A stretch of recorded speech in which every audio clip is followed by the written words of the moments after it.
So the target fish that we work with are primarily steelhead, coho, and in any of these systems there's resident rainbow trout. And the difference between, for instance, a rainbow trout and a steelhead is that a steelhead is an ocean-going rainbow trout.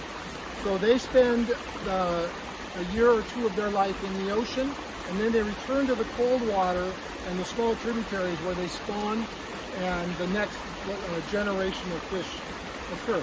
One thing about the different salmon, the coho salmon spends 2 of its years of life, its first 2 years, in the river or in the tributaries before it actually goes out to the ocean, where it can stay from 1 to 2 or even occasionally 3 years and return. But most coho salmon spend 2/3 of their life in the freshwater, in the small streams or the river.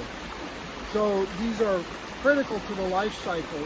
In addition, the tributaries are the cold water places, and the fish thrive in colder water.